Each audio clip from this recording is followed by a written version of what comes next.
But for me, it's not just telling jokes. For me, I want to use comedy to say something more. I want to use the laughter to get to the part of the story where I say, I didn't know for a long time that I was worth it. And so it's really important for me to let y'all know how worth it you are. Right. As cheesy as that might sound in the middle of a comedy routine, it's the only chance I get to say it. Wow. So I'm just going to say it. Welcome to A Sweet Surrender, a place of honesty, healing, and hope. I'm Erica Nance, a type 1 diabetic of 28 years, and thank you for joining me. Living with type 1 diabetes has taught me a lot about resilience, surrender, and faith. What many people don't realize is up to 40% of people with type 1 diabetes have a diagnosable disordered eating, and up to 1 in 3 may experience a diagnosable eating disorder at some point in their life. It's a struggle that often goes unseen, and is one I've personally walked through. On today's episode, I sat down with my dear friend JJ Barrows, a best-selling author, artist, and stand-up comedian, to talk about her journey through an eating disorder and how she found healing, faith, and a renewed sense of worth. While vulnerability still feels scary at times, I truly believe God placed this podcast on my heart to remind us all that healing and hope begin when we're brave enough to share our stories. If something in JJ's story resonates with you, I'd love to hear from you in the comments. You can also check out her social media and her website linked below. Like, subscribe, and enjoy.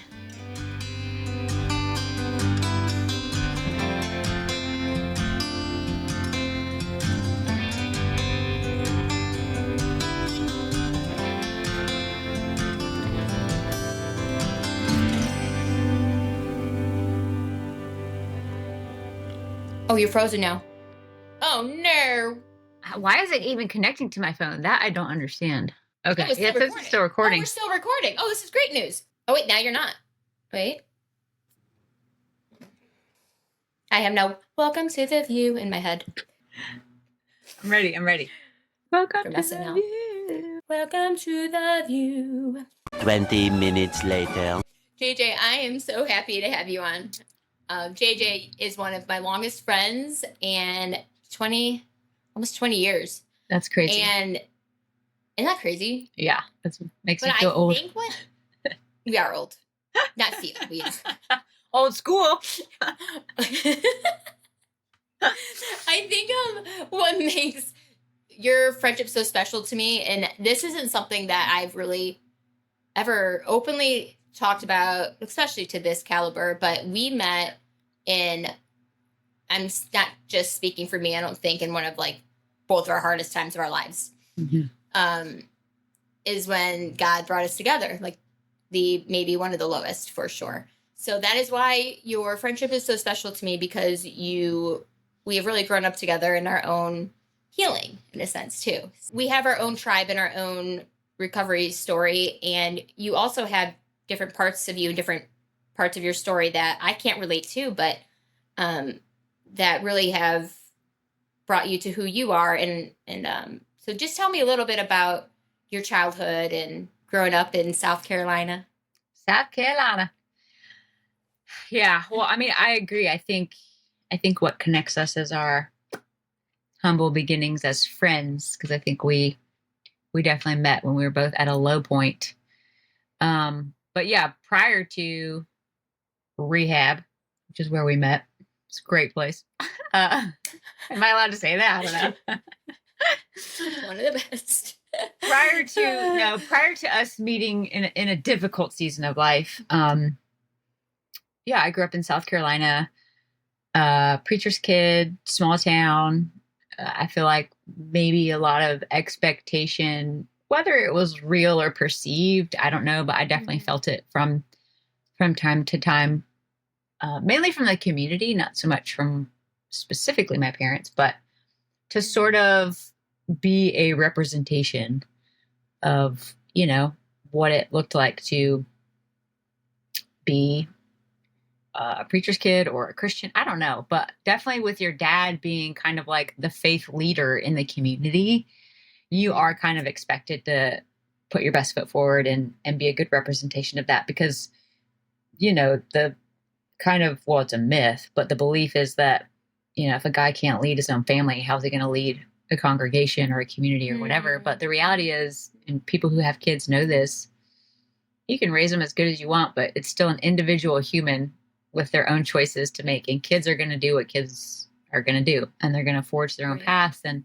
sure, maybe some stay on the path that their parents laid out for them, but I think a lot of times kids want to figure things out for themselves, and that just looks different for everybody. And so for me, I definitely, I just wanted people to like me. And so I very much played the role of I will be whoever people want me to be so that they'll like me. So if the church people want me to be, presentable and churchy and whatever, I'll do that. And then if the kids at school are like, preachers' kids are the rebels, they're the troublemakers, then it's like, oh, cool. Then I'll be the rebel troublemaker having fun on the weekends and blah, blah, blah, whatever. And so yeah, I learned at a very early age to sort of mask who I really am, just so that whoever I was surrounded by would accept me.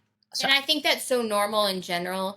But I think coming from a pastor's kid, and especially your family even goes deeper than that in that regard of the pressure, which you can get into, but the pastor's kid, you are under such a microscope of having to figure it out, but then almost these checks and balances, I can imagine, or people always watching you. And, it just is a different level also, I'm sure. Yeah. It definitely felt that way. But again, I'm sure some people could be like, I don't care. I didn't see it as that. And, in reality, I'm sure plenty of families were just so busy with their own families and their own kids and their own troubles. And, you think everyone is watching you, but maybe in reality they're not. But that perception in and of itself alone is enough to put pressure on yourself to think you have to live up to this expectation. And so I don't really know where it comes from. I'm sure maybe I heard something in passing, or there was one comment here or one comment there. I mean, I do remember like a Sunday school class, a teacher expecting me to have the Bible verses memorized just because my dad was the pastor. And I was like, what does that have to do with anything? Like, it was this aha moment where I was like, oh, it's expected of me to be different. But that could have been it. And then I took that and ran with that oh, this is what everybody in this community expects of me. And that might not have been the actual reality, but, at a young age, that was kind of all it took for me to think, oh, I have to live up to this standard that other people have set, when maybe looking back all those years, maybe they didn't set it, but. Right. Or maybe, do you think any of it is generational? Oh, very much so. Yeah. Well, if you think about it, like any of our parents' generations, every generation is learning from the last. Right. And so, I mean, that's where I think as humans, there needs to be more grace given to allow humans to evolve and to learn to do better. Because if you think about it, from the beginning of time, humans have literally just been figuring out how to be better humans. And so the whole like holding people hostage for some of their past choices or mistakes or behaviors or whatever, at least for me with the current faith background that I have, like I believe in a God of second chances. And I think holding people to their past is a dangerous game to play. But I say that to say the generations that came before me, I don't think they meant harm in making me think, or my grandparents making my parents think they had to be perfect and they had to, have it all together. I think they were doing the best they could from the generation they learned, before them. And so, because my grandfather, he was a music evangelist, and my grandmother was very much like of the belief that, if you believe in Jesus, everything is fine and you should be fine. And if you're not fine, you're not having enough faith and you should pray more. And she really couldn't handle, I shouldn't say that, I had a certain perception as a kid, but it seemed like she really couldn't handle any kind of hard or tough emotion. Even if it meant being physically sick. And going deeper about your grandpa being an evangelist, because he was like a lot bigger than I think what you're trying to perceive here. Yeah. I didn't realize how big a deal he was until like, So so he was the choir director for Billy Graham. So he traveled all over the world. I mean, they basically like started together. So they were together ever since they were in their 20s. And they basically just traveled the world. And Billy Graham preached the word, and my granddad led the music. And so they were very much back in that day in a limelight scenario. Now it's less common to know who even who Billy Graham is for, younger and younger generations. But our parents' generation and older, if you would say Billy Graham, like they would be like, oh, totally. Like, even if they weren't a believer, they'd probably somewhere along the way, he was a figure even in pop culture, he was on Johnny Carson or, SNL might do a parody of him, or like he definitely was a prominent figure back in the day. And so I think for my granddad to be basically the secondhand man in that scenario, and then for my grandma to be in my view, a perfectionist, so to speak, I think it was really hard for her to have kids that struggled with things and she didn't know how to address them. And then, those kids grow up, my dad being one of them. And, he did the best he could with what he learned from his parents. And so I never felt like the pressure from him to necessarily like be on for people, but I observed him being on for people. Mm-hmm. I definitely observed, we kind of like jokingly, lovingly make fun of him that he always used to have this like fake smile plastered across his face, so much so that we'd be sitting in the living room watching TV and he's like, just with a smile, yeah. And we'd be like, Dad, you're doing it. Yeah. He'd be like, oh, yeah, like, 100%. Right. Cause that was my grandma's slogan. Like, you smile. And every song was like, you can smile. If you can't say a word, you can smile. With Christ in my vessel, I can smile at the storm. Everything was like, just always smile. It is really interesting to look at generationally, like how we got to places and how we can give grace, but just an understanding of where it comes from. Cause I think that plays into your story. What would things have been like if your grandpa wasn't, or, I mean, it's just really interesting to me, how we get to where we're at. Well, it's a huge part of my story too. And because that's why I prefaced what I did about like, the generations before us and learning how to be good humans, all those things, because for a long time I was angry. I held on to a lot of anger because of whether it was like the effects that life took on my dad, that then like, took on our family, or the pressure that we took like to live up to a certain standard. Or like with my granddad being who he was, and even Billy Graham, it's like, they're amazing men, don't get me wrong. But the reality is, if you're traveling the world talking about Jesus, that also means you're not at home with your family. So that also means your kids are without a father. Right. And kids without a father, that takes an effect on you and on your psyche. And so for a long time, I was really angry at the praise that they received for being who they were and doing what they did. And I was very bitter and I was very resentful. And I definitely I think, I needed to prove the point that, they weren't that great and which in reality, they were just doing. That's why I'm such a believer in like giving people the benefit of the doubt. And I think they genuinely were doing what they felt called to do. And I think there's absolutely, and they've expressed it before they both passed, there's things they would absolutely do differently, especially with involving their families and putting them first. Yeah. But when I learned to actually like forgive them for some of the choices that they made, but also then just see them as human, and that they were doing the best they could with what they learned and where they came from. And their intent was never to hurt or to abandon or to cause any kind of generational harm. That really freed me up to not live in so much anger and make choices that then affected me. Right. They didn't cause me to make the choices that I did, but I was blaming them. But then when I learned to forgive them, to just be the humans that they were created to be, and which also means that we're human and we're broken and we're fallen, and we don't always make the best mistakes. That really allowed me to go more down a journey of peace, and I think played a huge role in my recovery and not being so angry at myself, which then, didn't compartmentalize itself just to like, whether it's like emotions or faith or feelings, or whatever, but even physically, taking it out on my body in the ways that I like harmed myself, whether it was just through like eating disorder or whatever. But But yeah, when I no, look that makes no back, sense. that's a huge piece, is that forgiveness, so to speak, of the background that I came from. And honestly, then coming to a place of being grateful for it. Like Yeah. and seeing the good that did come from it. And hearing people's stories. I love now hearing people's stories that knew my grandfather and the impact that he had on them. It's really actually healing for me. And Hmm. yeah, so it's really helped me on my Yeah. journey. Yeah, it's almost like you went through all the stages. Did that anger that you experienced, whether you realized it or not, ever lead to like a certain kind of rebellion? Did it kind of the pendulum swing, or? I think when I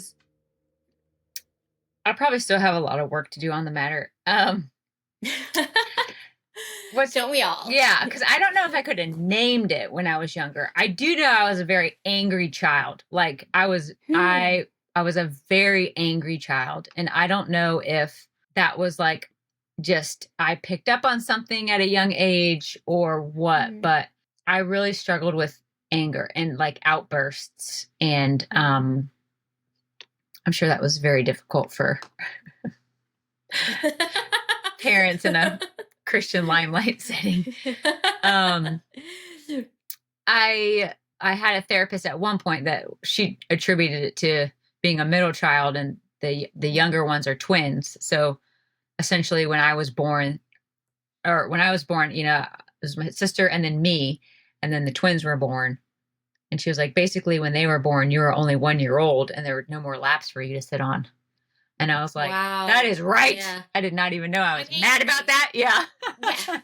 I don't know if that makes sense. I'm sure parents are like, they want their kids to go to therapy and get the help they need, but at the same time, it's like, I'm not paying you to make my child angry at me, like for no reason. It's not the roast of the parents. Yeah. So 100%. Who knows if that is? Who knows? I don't feel like, from my recollection, I don't feel like my parents did anything to me negatively that made me angry. I just remember being an angry child. I mean, if anything, I think I remember my mom handling it very well. I think she was ahead of her time. She would say, we can hit pillows, but not people. Because I would always want to hit my siblings. And she'd be like, you need to get it out. You can get it out. And she'd give me a little plastic baseball bat. She'd be like, here, you can hit this pillow, but you cannot hit people. So the times, I love that. Yeah, she was aware that I had this like anger in me, and maybe it's related to feeling like I was supposed to be on, and I always felt like it was more important for me to just truly express how I felt than it was to just look the part. And when you constantly feel like you have to look the part, but all you want to do is say, this isn't how I really feel. This tension builds up. And for me, it looked like anger. And so while I'm smiling on the outside, on the inside, I'm so angry that I can't actually say how I feel, like out in this. Yeah, no, that makes a lot of sense. Out in this setting. And so, but I feel like for me, that all played out maybe as I got a little older. Because as a kid, I don't think I could have like articulated that. And I don't specifically remember anything being related to the anger, but I think as I got older, that's what I started to articulate. Like, oh, I think some of this anger comes from feeling like I'm not supposed to actually express who I am. Almost like the truth teller, or like, it had to be, it's lonely when I feel like I was a more sensitive soul. And a lot of the things in my head, I'll go, man, is this worth getting upset about? Is this worth getting angry about? Or like, just let it go. And I was never a child or a person where my brain could just let it go. And I think holding all that in, and that is nobody's fault, because having a sensitive brained child is not easy. Very sensitive. I was a very sensitive child. So me too. Totally. I know what you're saying. Yeah. Yeah. So, I mean, I just think, for me, I go, does anyone else thinking this? And, it just very lonely when you have such deep thoughts at such a young age. And very hard to move on. When everyone else has moved on and we're over it. Very hard to just like flip the switch and move on. I mean, it's still that way in my marriage. Josh, my husband, will be like, like one of the things we're working on, he's like, I just wish it didn't take you so long to recover from like getting so angry. Like, you need, like, you get angry and then you need space. And Josh Yeah. kind of wants to be like, let's figure it out. Let's talk about it. And I'm like, I need to be angry for however long. Right. And he's like, Right. he's like, I don't yet understand. Like, once you find the resolve, what doesn't connect for me is I still need to be angry about it. Yes. Yes. No, I can totally relate. Because I don't know how to turn it off. It just, I need time to let it fizzle. Yeah. And then I'm okay. It's not that I'm like stewing in the anger. Like, no, I'm just going to stay angry about it. It's that I'm glad we talked about this. I'm glad we found resolve. But I'm not over it yet. I need to like calm down. But I do love that you're in your craft room right now. And I don't know how much of it you can show, but I'm just picturing you and Josh getting into a tiff and you're just going right into the glitter drawer. Crafting. Yeah, just like so much glitter and so much paint. And he hates glitter. So I'm like, all the glitter, tracking around the house. No, I'm just kidding. I don't do that. Well, kind of. Not on purpose. Oh, what a patient man with the glitter. He's very patient. Yeah.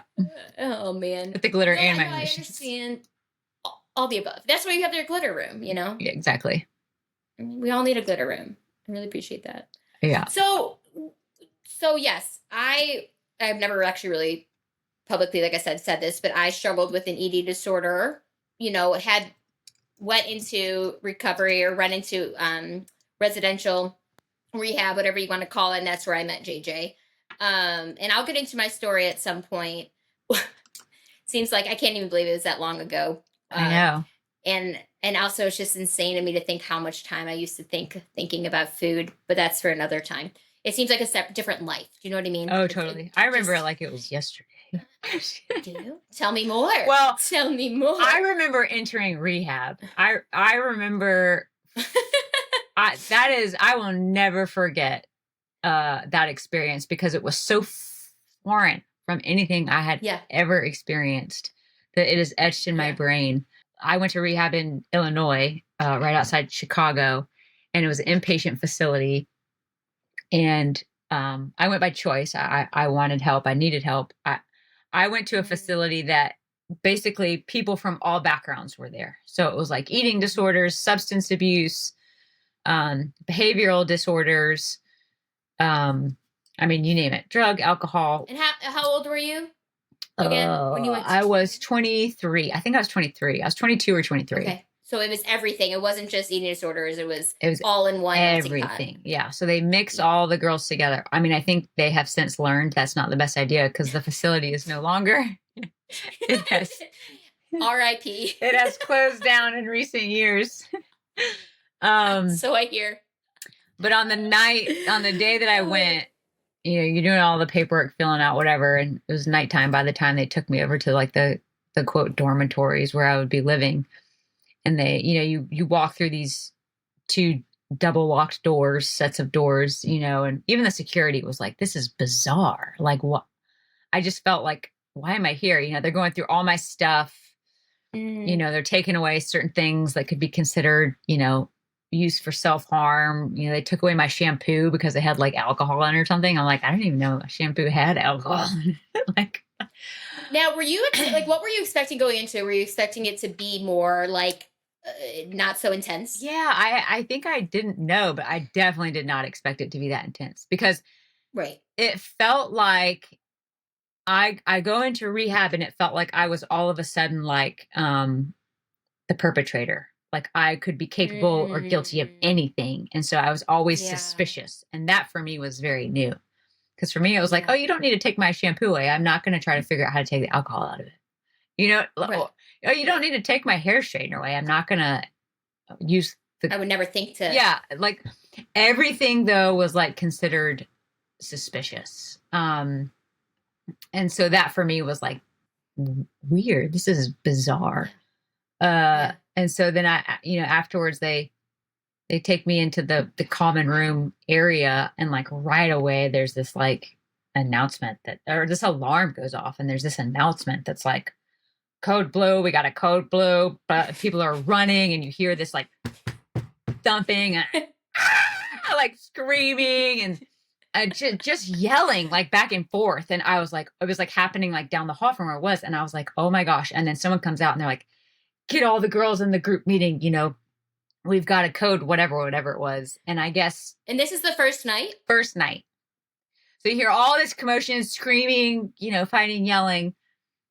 And then all of a sudden you just hear thud, like 2 thuds, and it's dead quiet. And I remember all the girls that were in the back room with me, we all like peek under these blinds to look out and see what was going on. And then we just see 2 girls getting dragged by the door. They had gotten sedated because they had flipped out. They had tried to attack the behavioral health, the people that work there. They tried to attack them. Apparently they had dragged them out. They had somehow gotten a hold of safety pins. And one was trying to use them for self-harm, and the other, I don't know, they had gotten a hold of some contraband. Yeah. And then they fought tooth and nail to try and keep it. And so they ended up getting sedated, dragged away. I'm like looking at this and I'm like, oh my gosh, where am I? And then there's, there's this sweet girl in the corner with a severe amount of anxiety, just rocking back and forth, rubbing her knees, just going, oh dear. Oh dear. And I was like, oh my gosh, where am I? And I literally was like, I need to talk to someone. I don't know if I'm supposed to be here. I just have a problem with food. Like, I just was like, are you telling me I could get sedated and dragged off somewhere? Like, I just was, it was so bonkers. Intense. It was so bizarre. Yeah.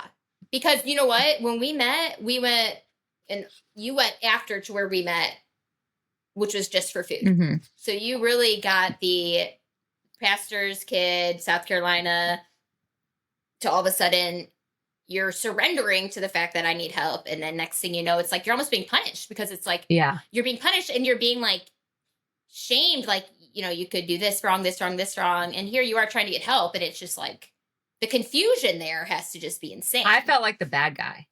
Like, that was how it felt, at least for that facility. I don't want people to think that's what it's like going into rehab. And I want to be clear, that facility is no longer open. So that's how much what went on there should not be how rehab is at all. I would never want to scare someone from thinking it's not a good solution.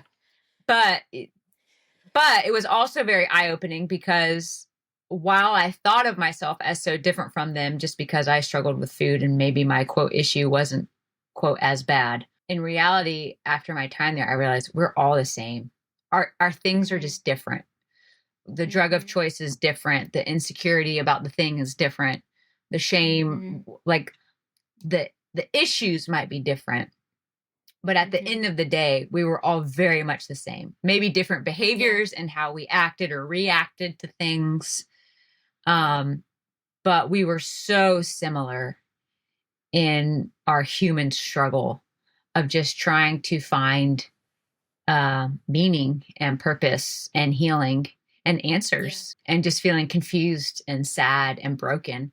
And in some ways, even though it was super scary to be there at first, it became so much of a home for me that it became a safe place that I didn't want to leave, because all of a sudden I realized I was in this place. I don't have to pretend like I'm fine and I have it all together. All of us in here know we're all messed up. That's why we're here.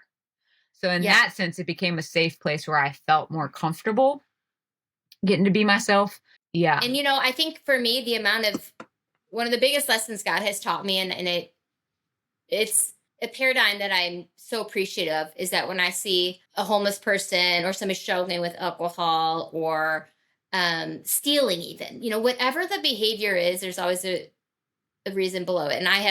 And you have seen the stories and stories of people trying to conquer their demons or face their demons, is it's covering up something. And so, I struggled with eating and with food. And there was almost this hierarchy for me in my head of judgment. Mm-hmm. Well, I mean, I just have a food problem. They have a heroin problem. Like, shame. And in the addiction realm, it can be almost this hierarchy of pretentiousness or shame, in a sense, for me, my experience. Like, oh man, how can they not, like, stop drinking? Or how can they do this to their family or steal or something? And that's been the beautiful thing of empathy for me to see, is that we all really, anyone who's nobody wants to live like that. And I genuinely mean that. We Yeah. get one life. Nobody is wanting to be shooting up. We all have our own struggles and they're all the same, like you're saying. They really are. Once you get Yeah. into that realm of understanding it and seeing it, Yeah. you know. That's why when people say like, oh, I could never do XYZ, or I could never understand why someone would XYZ, I might not agree with people's behaviors or choices or things that they say or whatever, but I can honestly say that because of like things that I've been through and the places that I have found myself, whether it's living in different parts of the country or in rehab or whatever, I can honestly understand how and why people get to where they get. Whether it's a belief system, whether it's a behavioral pattern, because at our core, I understand that humanity is absolutely fallen and broken. And us on our own, left to ourselves, someone can be as self-righteous as they want, but the reality is, left to ourselves, we will at some point make the wrong choice and do the wrong thing and not handle it well. And and so I think I genuinely try really hard, even if I don't like agree with people on things. I try really hard to, again, going back to that whole like the forgiving past generations and letting people be human and letting people evolve. Like, I genuinely try to give people the benefit of the doubt, because I don't ever want to be in a place where I think that I am like better than or not capable of being the lowest of the low, because I am absolutely capable of making the lowest of the lowest decisions, of doing the most unhealthy things. And the minute that I think that I'm not, I think I'm setting myself up to fail. Yep. And the minute the finger is pointed for me when I do the things that I was like, how could they do that? And I do it. The minute I'm pointing a finger, I have to point it right back at me and be like, all right, what's going on? You know? But I think also I struggle with the balance of, I really can, and I always have had this, but connecting the dots. Okay, I can see how they did that based on their childhood and based on blah, blah, blah. But then there was a chapter in my life where I almost let people treat me badly and I didn't have boundaries because I could see where they got. It's a beautiful thing to have empathy, see where they got, especially because when I was, 18 going in there, I could see, oh, well, she's not A plus B equals C. That's, regardless, I let people take advantage of me in a sense because I could see without being firm but kind, which I don't. Totally. It's hard in the Christian realm. Do you know what I mean? Yeah. And that's a great clarification. I don't think explaining someone's behavior or an explanation for a reason why is ever an excuse for them to continue in unhealthy behavior or treating someone poorly, or me allowing someone to treat me poorly.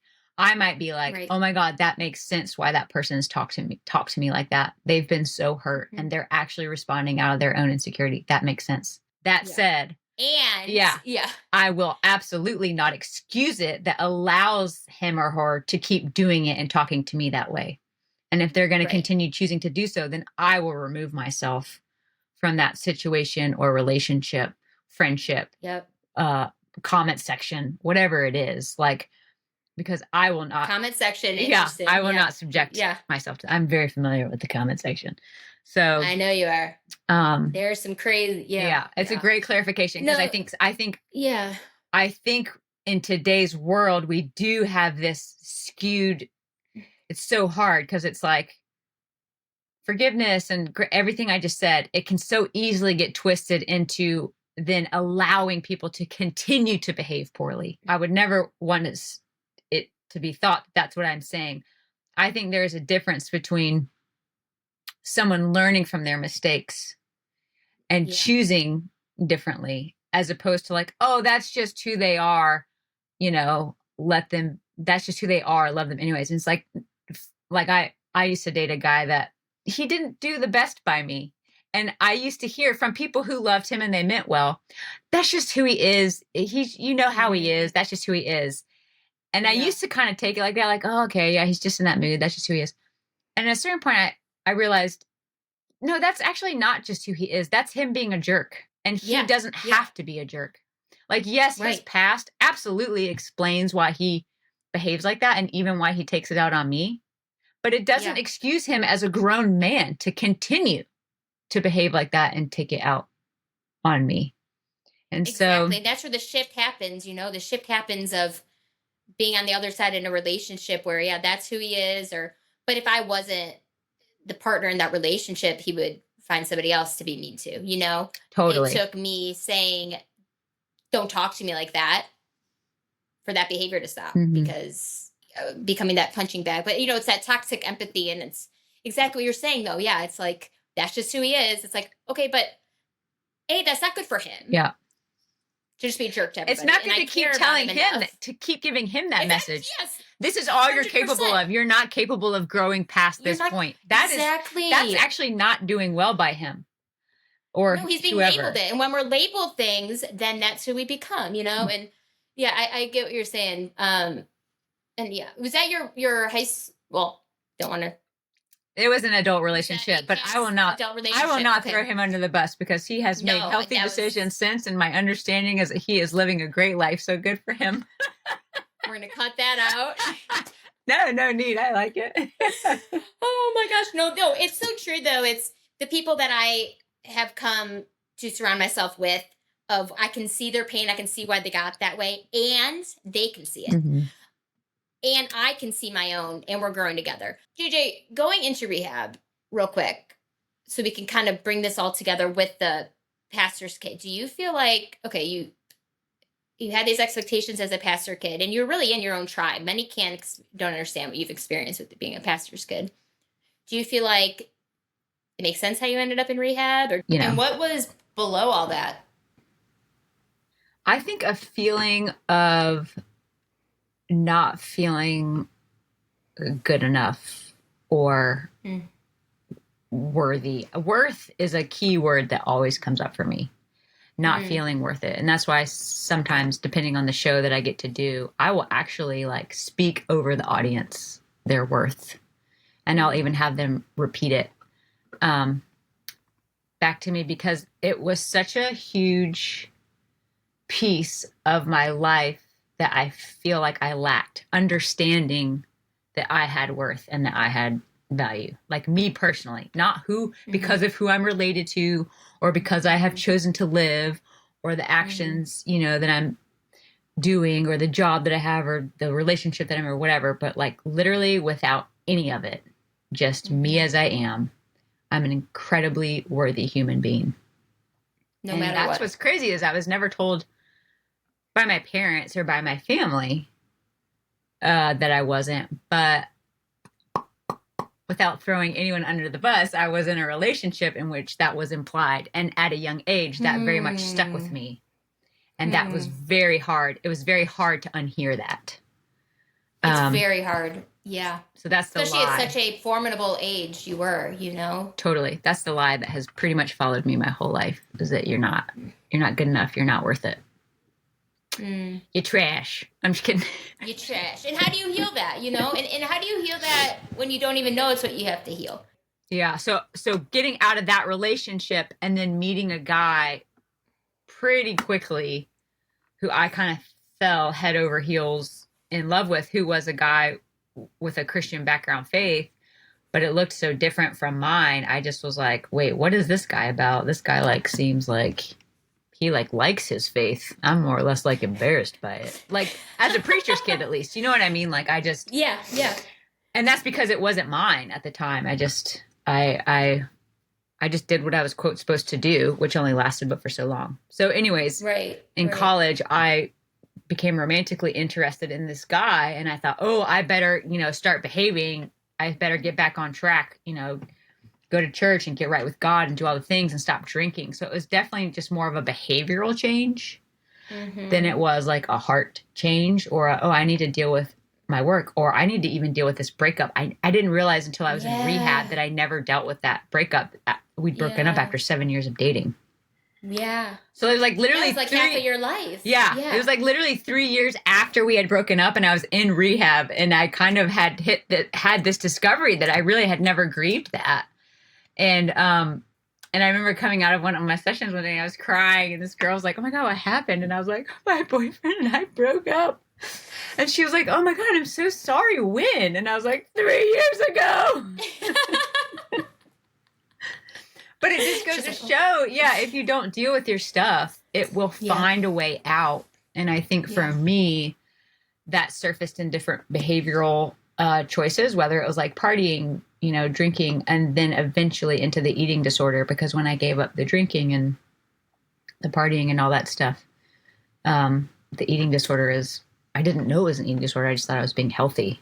I didn't know for a few years that I had an eating disorder. I just legit thought that I was like choosing a quote healthier lifestyle than the rebellious lifestyle that I had lived. And not crazy rebellious. Again, if you're getting into like comparing, which I'm sure I did back then, I would have thought, oh, I'm not that bad compared to so and so, whatever it was. But I still was making choices that were definitely like not only not the best for me, but not healthy, which compound that over time. And I can just as easily end up as bad as so and so.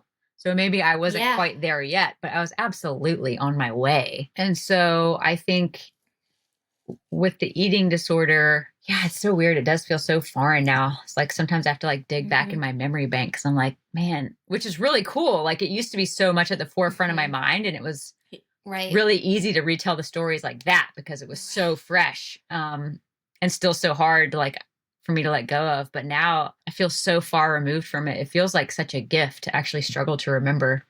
And it's so cool being able to see you get to here because I've known you for so long now that Yeah. just the mere fact that you can't recollect, like, Yeah. immediately come up is just the coolest picture of growth. And yeah. I remember It's being cool at to see. Arabella, where we met at Yeah. a group home type facility, and they were great. Shout out to Arabella. Unfortunately, they're no longer open, different reasons, but it's hard to keep stuff like that funded because unfortunately, mental health stuff is taken seriously by insurance companies, and so for sure, like different reasons. But they were wonderful, and they were really good about bringing people from the outside in to kind of um talk to us, hang out with us, just really like normalize how getting back out into the regular world could be. And I remember we had this one girl come to dinner one night, and I think she was like a marathon runner or something, and she had been in recovery for however long. And first of all, I remember being like, if she is running marathons, she is not recovered. Like I had this like stigma associated with like over exercising and marathoners, which is not the case. I was just in my own sickness. That's where I took it. But I specifically remember her saying, because someone had said like, well, what do you do now? Like, do you still struggle? I can't remember the question, but it was something to the effect of what she does if she still struggles. And, she said that she has stuff that she keeps at the forefront of her mind. But the reality was it was so far back in her past, she really felt like it wasn't as much of an issue anymore. Like she was like, I don't remember as much, what it was like to feel it to that degree. And I remember thinking like, that is impossible. Right. Because it felt like because here we are, it's every second of our every brain going, second these calories of every day. It's so hard to describe unless you've experienced some sort of addiction or some sort of that. It's everything. It's consuming. Like there is no way, there is not a chance I could ever forget feeling like this. And I remember thinking like she's a liar. Which just goes to show like, and she's a liar. Yeah, people are going to see you through their own filters, right? So like she's not actually a liar, but like I was perceiving her through my own filters that I had, whether it was about myself or about eating disorders in general. And so showing up in general, like you just risk being misunderstood, and she took a risk in being misunderstood by just showing up and being honest, which is that, it's not as much of an issue with me, which is kind of a bold thing to say to a group of eating disorder girls who are really angry and hungry. But she was just true to herself. And I admit at the time I saw her as a liar, and, fast forward 20 years later and I'm like, man, yeah. What was that like? Like, it is so true. And you know what, JJ, this is like why this podcast, to me, if it's just us hearing this, awesome.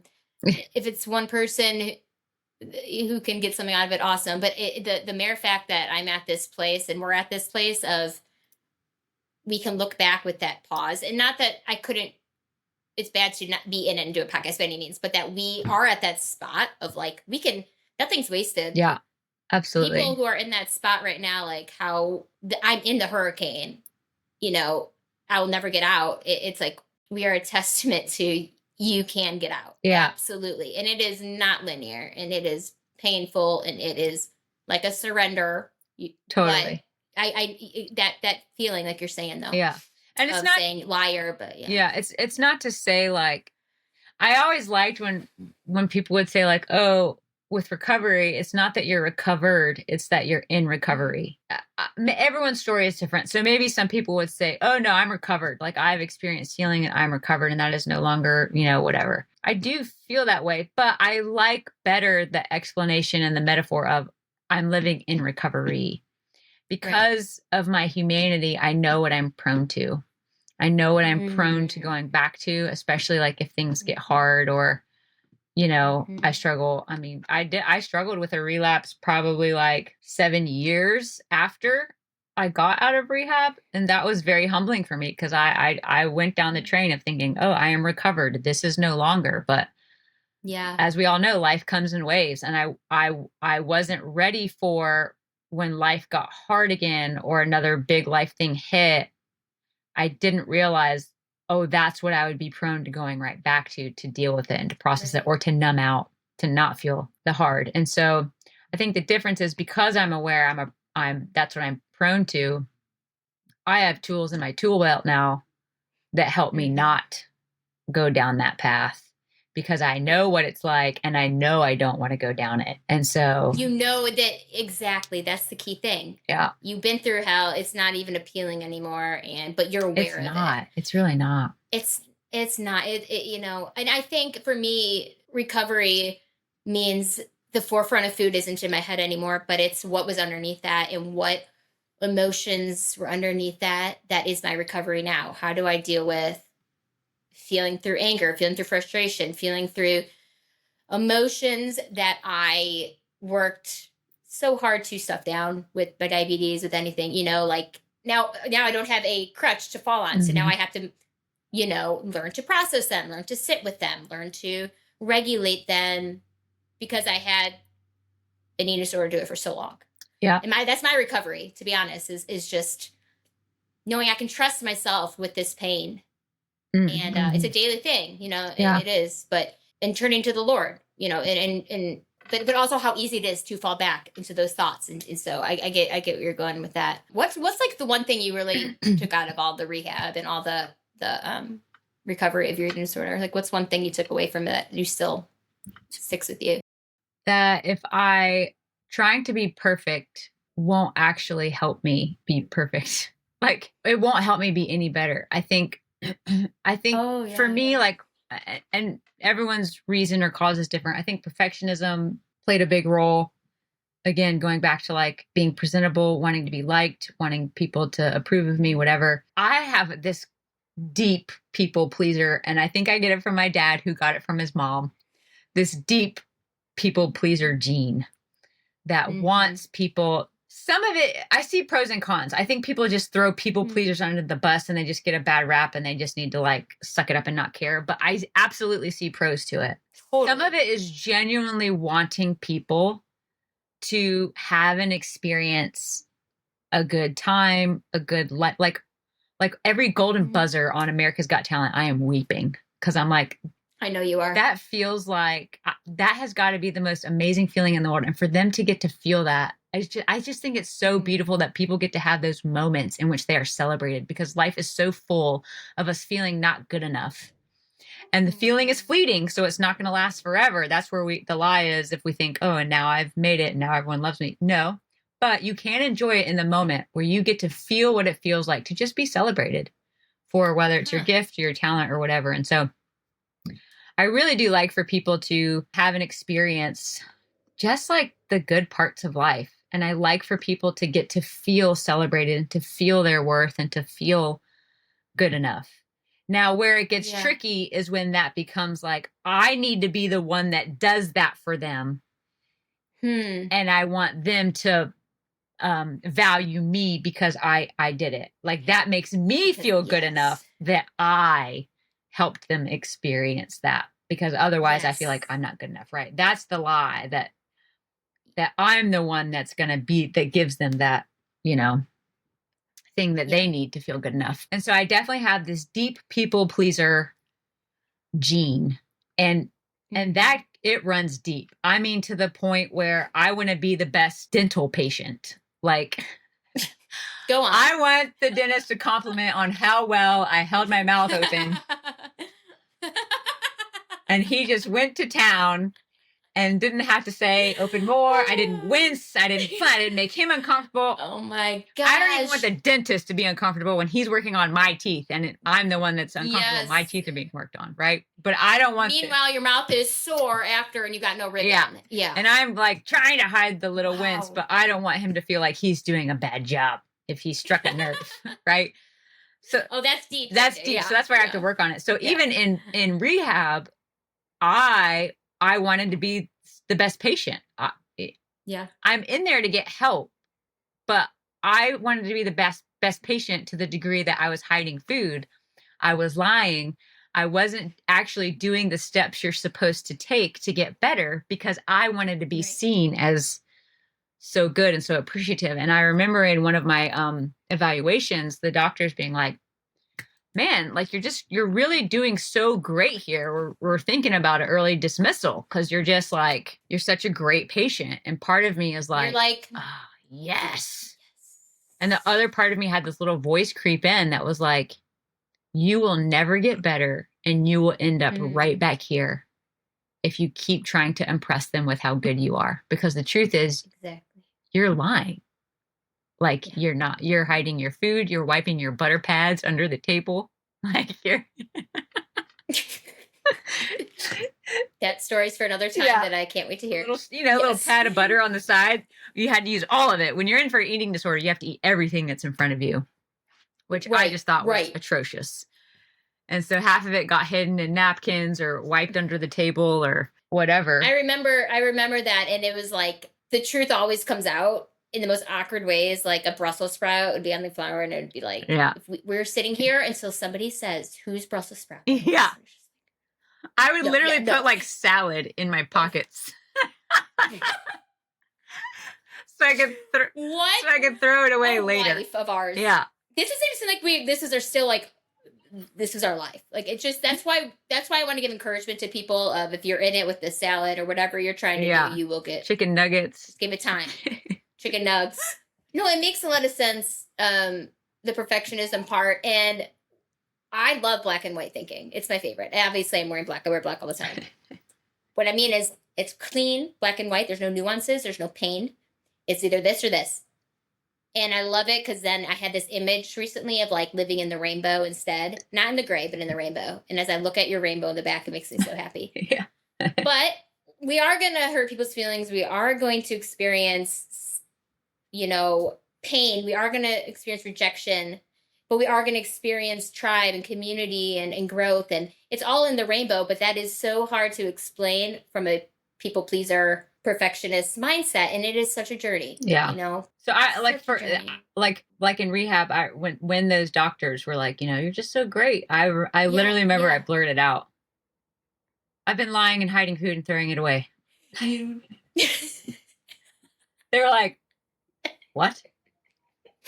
And I was literally the last person they expected. I mean, the last. That's always my goal, to be the last person you'd expect to do anything horrible. What? Yeah. Right. Which was my life. Which was my life before. Being a preacher's kid who wanted the church kids to like her and the school kids to like her.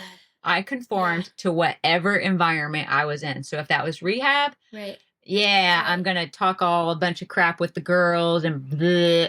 But then when it comes to the doctors, it's like, I am doing everything and living up to everything. I just want whatever crowd, which leads to a very surfaced level sense of being okay.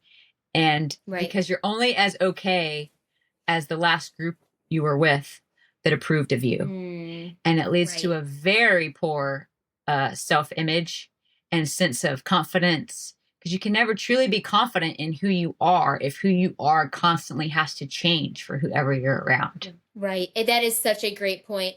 I think the Lord told me recently, and I'm 38, I love people, and I am an eternal optimist, and I do love to smile. But the Lord told me, hey, you don't have to be friends with everybody. Like, I come in to a room subconsciously like a big golden retriever and just like very wanting to know people, get to their stories, blah, blah, blah. But meanwhile, God literally like brought me to my knees the other day is like, the more you're spreading yourself thin, your job is not to be a mascot and golden retriever in people's lives. And the more you're trying to be friends with everybody, you could be kind, but be friends with everybody, the less my purpose for you is going to happen. And when I can find my people like you and like my close tribe friends, this is when my purpose is happening, because I'm spending more time doing things intentionally, growth, community, small community, instead of let me see how many viewers I can get or how many likes I can get. That's I get what you're saying with that for sure. And for me, what was huge was learning that. I think I learned from comedy, but it goes back further. The audience is fickle. So for me, that means whatever audience that it is that I'm trying to impress. So prior to comedy, it was whatever group I'm with that I'm trying to impress, right? The school kids, the church kids, the doctors, the rehab girls, whoever. They are fickle. They will praise you and think you're the cat's pajamas one day. And then, all it takes is another cool kid to come along or for you to do one thing that they're not pressed by, and they'll turn on you.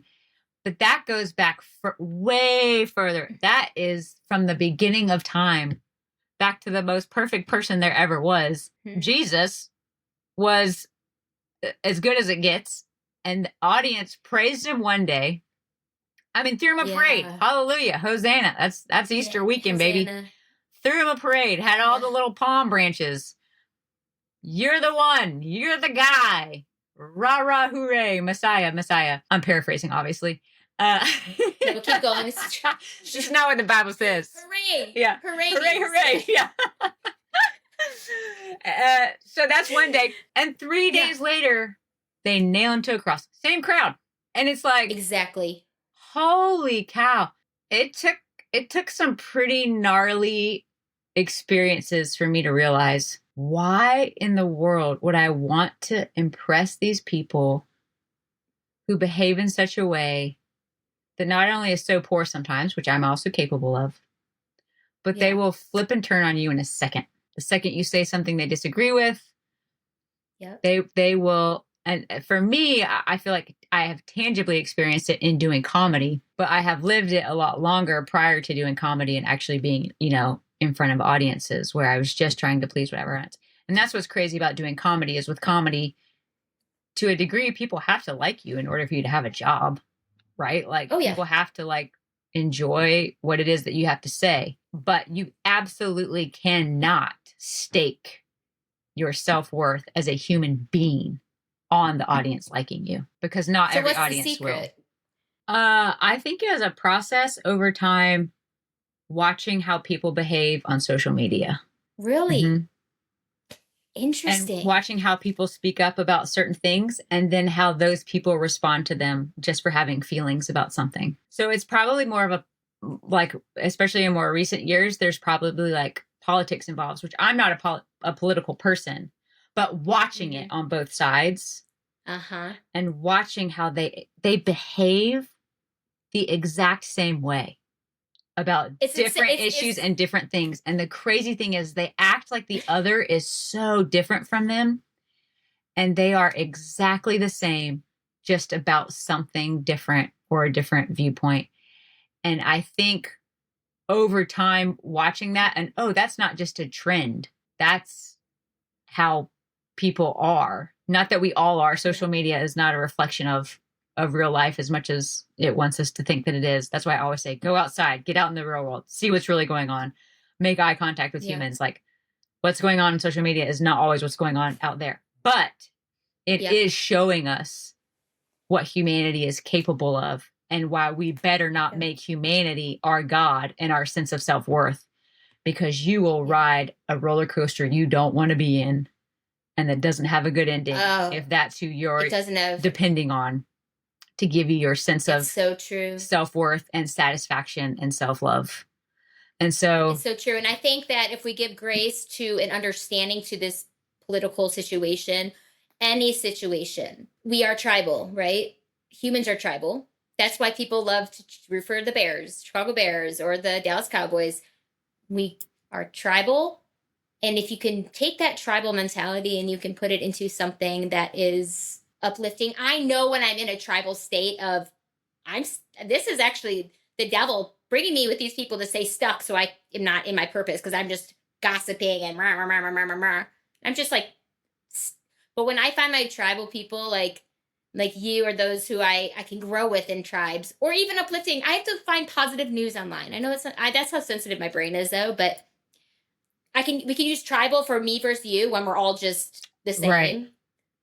Or we can use tribal as let's help us grow humanity. Let's do things that are kind to each other. Yeah, and I think being tribal is a great thing. And I think it not only helps us grow, but like for me, like when I quote find my tribe, or even like I'm a Bears fan. I love the Bears. Like my life restarted in Chicago. And the Bears actually play a huge part of that because they were in the Super Bowl the weekend I went to rehab. Like literally my rehab situation and the Bears playing in the Super Bowl. Cool. Like I was on the airplane on my way to Chicago going to rehab. And because it was Super Bowl weekend, the plane was going nuts. And the pilot was over the intercom like, we're flying to the home of the Super Bowl contenders, the Chicago Bears. And everyone was like, the Bears. I mean, I had never experienced anything like it. That. Yeah. So I literally was like. That is that tribal. Yeah. Yeah. That I literally went, okay, I got to see this game because I have to see what this is about. And so on a weekend where I left home really not wanting to live, I knew I wanted to live long enough through the weekend to see what this deal was. Like as silly as it sounds, I'm telling you, God uses everything.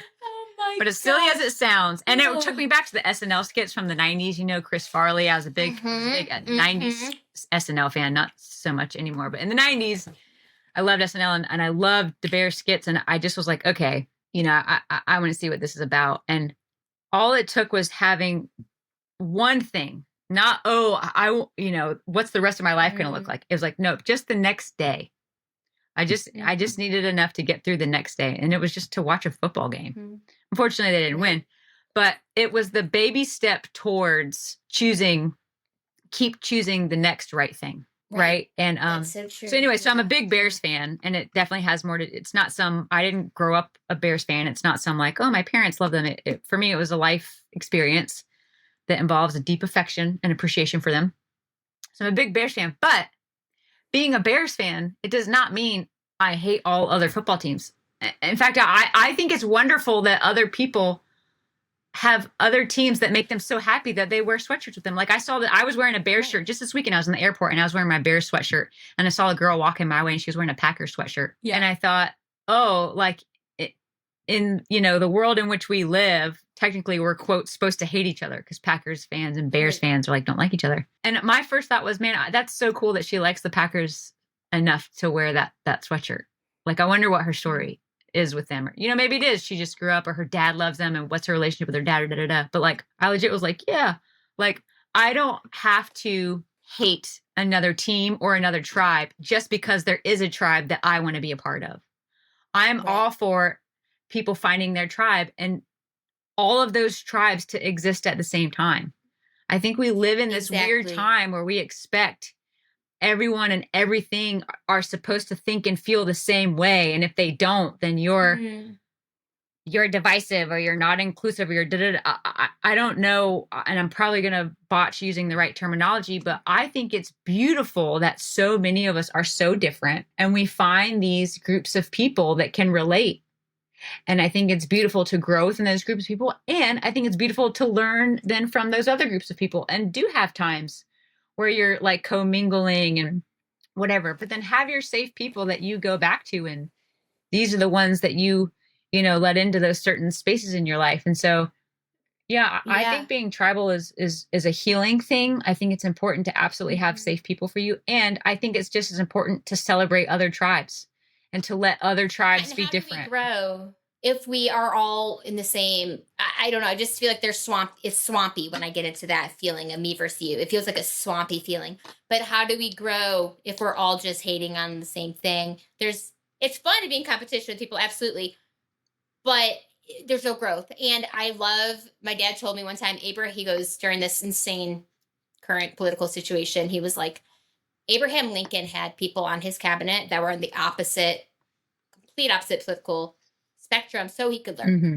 and he can grow. So with the tribal aspect, But also, let me be clear. please. While I'm watching a Bears game, Yeah. I hate the other team. It's And I hate's a strong word, but I'm going for the Bears. No. But like that's it. And the other people like, so it's not like I'm just this all like, oh, rainbows and lollipops, let all the teams win. Yeah. No, I'm going for my team because it's my Exactly. tribe. But that doesn't mean when I'm walking in the grocery store and someone's wearing a Packers sweatshirt that I'm like, F you, cheesehead. they need, you know? they need to, they're deplorable or whatever. Yeah, 100%. Yeah. Yeah, 100%. Thanks for clarifying. And then, long story short, how did you get into comedy? Tell people that. It was definitely an accident. It was definitely one of those like, I just really struggled. I was in a season of life where I was struggling, and I needed at the time, I knew I needed consistent therapy. Having been through what I've been through at this point, you're aware of your tools and what they are and which ones you have and which ones you need to access. And so I knew I needed consistent therapy, but I couldn't afford it. And I just kind of like Googled like alternatives to therapy or, how to get unstuck, how to get out of your head, happy hacks, like just random, whatever things. And the thing that mainly came up was improv comedy. Really? And yeah. And I had dabbled in going to improv shows when I lived in Chicago, as you know, because you were there. Yes. For another time. For another time. I got introduced to improv in Chicago, which I knew nothing about. I mean, I liked SNL, but I couldn't have told you it was birthed from, people that did improv. I didn't know really what improv was. And so I was like, oh, interesting. That's that thing where everyone made up stuff on the spot. And it made sense. I was like, oh, get out of your head, get unstuck. You're working with people. You're making up stuff. You're, playing off each other. Cool. I'll sign up for a class. And so a 6-week class was like way cheaper than an hour of therapy. I was like, well, that'll last me a lot longer. So I signed up for the class, and on the first day, the teacher said, everyone get up on the stage and share why you're taking the class. And everyone in there was like, oh, I've always wanted to be a comedian, or this is always on my bucket list, or I just love comedy. I was like, I don't know why I'm here.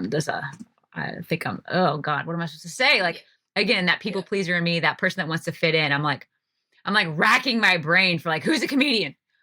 Who can I say? Like, I had no one. I didn't know what to say. And so I get up on stage and I just told the truth. I was like, look, I'm here because I couldn't afford therapy. And everybody laughed.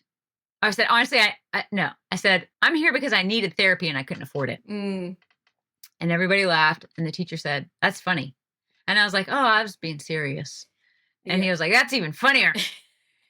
And he was like, the best comedy is based on the truth. Wow. And it was really this aha moment where I could be honest about who I was and what I was insecure about. And people wouldn't find me like, they wouldn't dislike me because of it. If anything, they would relate to me because of it. Right. And even though stand-up is a performance-based thing, for me, it was the first time I felt like I wasn't performing. I was just being myself and being honest about what I was insecure about. And people enjoyed it because we all know what it's like to be insecure about something. Did it feel like the first time in your life on stage, it was like the part of you, the angry part of you, the people pleaser part of you, the rehab part, all these different parts were home? Yes and no. Yes, in the sense that I was like, this makes sense. It absolutely clicked. And I think for a lot of people, it takes them a while, even if they really want to do stand up and they really want to do comedy, that like stage presence sometimes takes a lot of time for it to click and for it to feel natural. People do it for years before it feels like, okay, like, yeah, I'm in my groove or, whatever. Or they learn what their voice is or what they want it to be and who they want to be on stage. That sometimes takes a long time to develop. So for me, I felt like right away, it was natural. It was like, oh, yep. It just made sense. Now, that said, it wasn't like, oh, I'm home, I'm going to be a comedian. Okay. I was not sold on being a comedian or doing comedy, specifically comedy. I was sold on being real about what I struggled with. And the fact that humor got me there, I was like, well, that to me is even better because I would way rather like laugh along the way and then get real than kind of just be a Debbie Downer the whole time. Right. So for me, then being in the comedy world, it's like, oh no, comedy, you just tell jokes, do comedy, da da. For me, it took a while to process and to get to the point where I realized, okay, yeah, sure, comedy is what I do, or at least it's like what I'm pursuing. But for me, it's not just telling jokes. For me, I want to use comedy to say something more. I want to use the laughter to get to the part of the story where I say, I didn't know for a long time that I was worth it. And so it's really important for me to let y'all know how worth it you are. Right. As cheesy as that might sound in the middle of a comedy routine, it's the only chance I get to say it. Wow. So I'm just going to say it. Yeah. You don't get that chance right away. You're doing 5-7 minutes of open mics or whatever. So, you still got to put the work in. But when I realized what I wanted to do with comedy, it was, oh man, I don't know what this path is going to look like for me. It feels like it might look a little different because I'm not trying to be like a club comic or, whatever. But I know that I really do like the humor aspect of it. And I do think I've always kind of had maybe a bit of a quirky sense of humor. And so that definitely felt like there was a match there. I would say a dab of quirkiness. Yes. Yeah. Yeah. A little smack of it. A little smack of it. But what's interesting, JJ? What's interesting is I could be wrong, but to do comedy to a social media, first of all, comedy, you could look at it as a performance of getting your worth from that. And I'm sure there could be such a fine line of that. But do you think even 15 years ago, you'd have that same paradigm of I'm not going to get my worth from this anymore. And now I can use this to the Lord, tell me nothing is wasted. And this is the way the Lord is saying you can connect with these people through your pain and through your laughter. Absolutely not. That's so cool. No. I think even when I first found comedy, even though it was like this cool aha revelation of, ooh, I don't have to perform anymore. Ooh, yeah, I can be authentically me. In reality, and maybe in reality, we're always under construction and I still have work to do and ways to grow.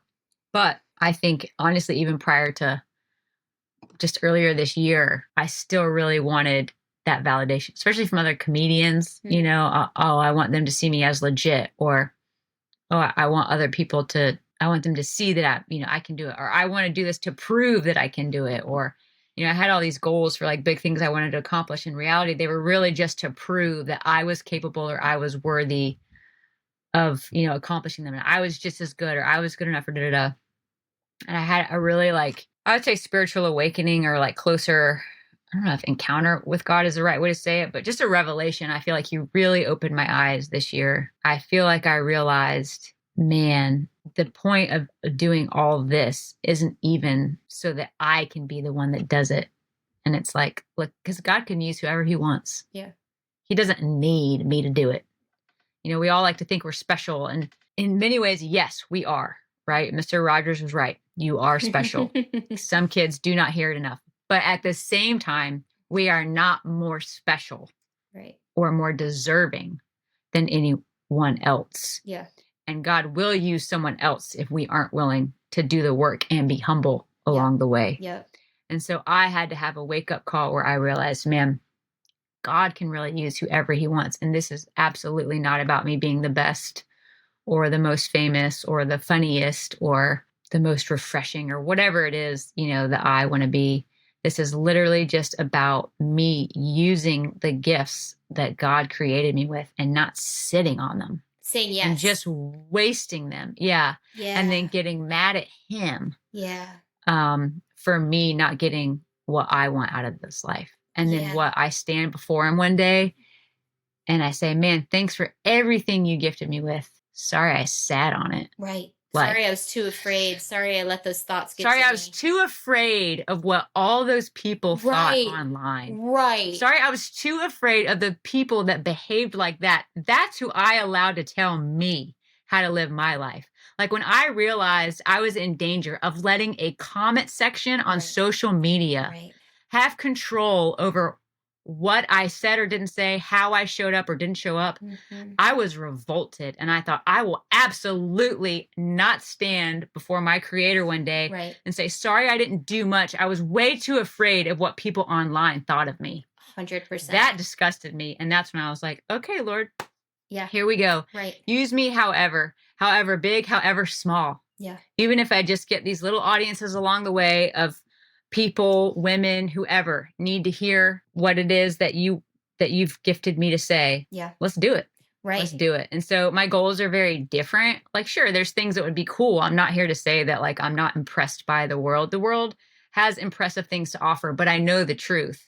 And that is that ultimately, even the impressive things they have to offer, they might feel good for a night, but they will disappear and be fleeting. And I will only feel as good as that last accomplishment was. So my foundation it no longer rests in that. Yeah. And that for me has changed the game and how I enjoy comedy. That makes and a lot how of I sense. show up. That makes a lot of that sense. I can really truly just enjoy it and know that I was meant to be in front of whatever audience I am put in front of. Yep. That's why I do it. And I think we all have been in those situations, most of my life, where something doesn't mismatch right. I'm doing a job, but I know it's not what I should be doing.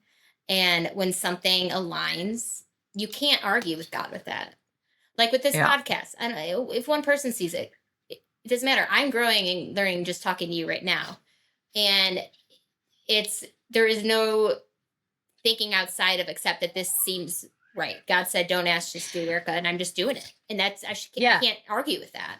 And that one person matters. 100%. Like whoever, even if, like you said, even if it is one person, that one person matters. And to quote the great Tupac Shakur, go on.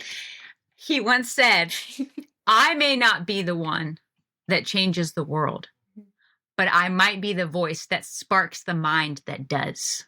Oh. So saying that, like, you know what? I don't have to be the one that's like, oh, I'm the world changer. I'm the game changer. I have the huge audience. I've impacted thousands. Like, I may not be that guy, but even if that one person heard what I had to say, that might be the one person that changed the game for everybody. Exactly. And so by default, even if he doesn't get the credit, he was the seed. Right. And it's like I hear Canyon in the background, your little baby. It's like having a baby. It's like you don't know really why the Lord might be doing things to plant the seed for your child or for exactly what you're getting at, you know? No, that's such a great point. And let's be clear, he's playing with his daddy. He is not outside of the door playing by himself. Please don't call the cops on me. Silence! I have a podcast, okay? Shut your pie hole. I think with going with that, it's I'm at this amazing point in my life where my dad, in the heart of my eating disorder, was like, nothing is wasted. And I would look at him and be like, shut your mouth. Like, you're annoying me. But or when I got diabetes, nothing's wasted. I'm going through my hardest times, nothing's wasted. In treatment, nothing's wasted. During heartbreak, nothing's wasted.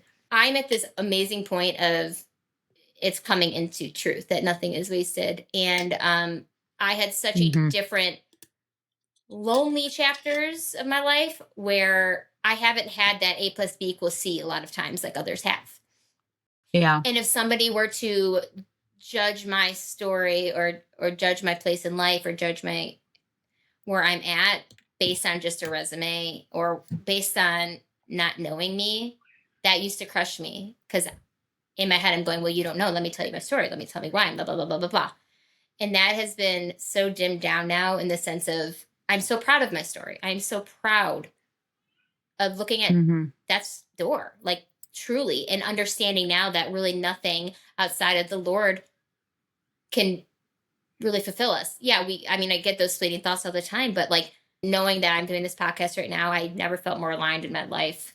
And I think that's so beautiful too, that you're experiencing a different paradigm of it, you know? It's been really cool to watch your situation too. And it doesn't mean we don't fall, back into those thoughts of, totally. By any means. But like with social media, how is that with social media and like balancing that self-worth aspect of it? I would say it used to be harder just because I was so much more vulnerable to it because of my own lack of self self-worth or confidence, or again, kind of relying too much on the crowd to like something or to follow me or whatever. And I think more recently, especially since having this like discussion with the Lord about it, it's not that it goes away completely where you're just like, oh, I'm unaffected. Yeah. But I just view it differently. And I don't value the praises as much as I used to, so that the criticisms also don't hurt me as much as they used to. I don't give power to either. Yeah. I really try. Don't get me wrong. I appreciate it. Like the fact that someone would not only like take time to watch something that I share, but to like it or to comment on it or even to share it with their friends. Like that's awesome. And I'm always grateful for that. And I, when I have the chance and my kid is napping, like I'll respond. Right. I'm grateful because I don't think I am entitled to people's time and attention by any means.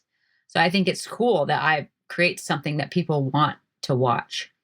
But again, I don't put all the power in their response to it. Yeah. I really genuinely try to be more even keel about it. And if something didn't work as well or go as well, I'm like, all right, that one didn't work the way I thought it would. I thought it was fun. Yep, Whatever. but okay. Well. Yeah. And like someone commented a couple weeks ago, someone had commented on one of my stand-up clips. And I can't remember all of what he said, but it definitely was like, women are not funny and I wasn't funny and oh God. Blah.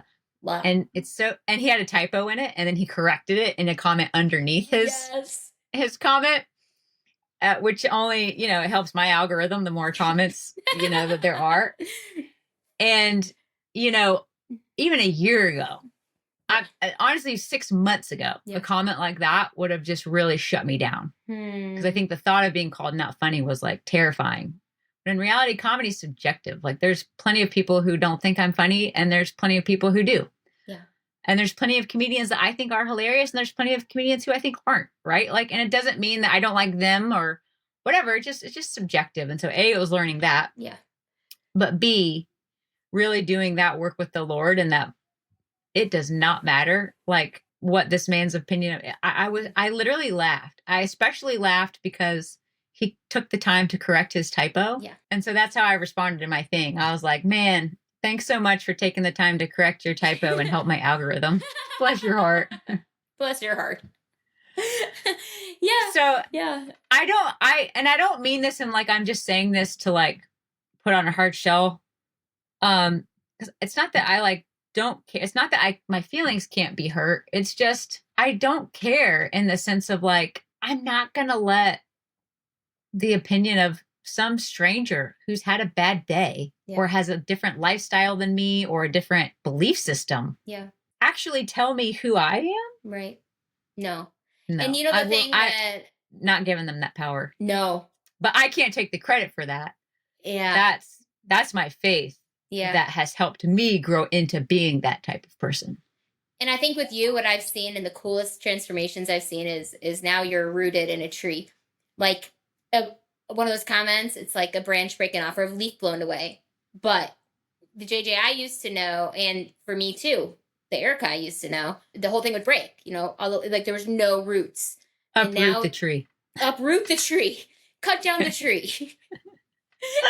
And now you're so rooted in the Lord, and you're so rooted that if somebody pulls a leaf off, or you're so much more rooted, and that's just been the beautiful thing to see. And especially with having kids now too, social media. I mean, I don't have kids, but there's no handbook for any of this out there. There is no handbook, and all that we can do is just stay rooted in the Lord and rooted into finding out what matches our purpose and for me, it's just being in God's word every day, truly just reminding me like, this is not from you. You did nothing to deserve any of this. Like I'm giving you this gift. Don't ask, just do is what he keeps telling me. And it's bringing me closer to him. The more I'm afraid to fail, it's, the more he's like, this isn't, I'm not of the world, and you don't know the tribe that you can affect. If you put it all into a purpose and not this negativity and stuff like that, like that all fades away when you're just in line with God's purpose. And Yeah. Amen. well, Jage, I loved having you on. Can't believe Hey, thanks for having me. It's been Yeah. great to catch up and share some stuff. And yeah, it's really cool to just be a small piece in the part of your journey that you're sharing with the world. So thanks for having me. Jage, thank you. Cool.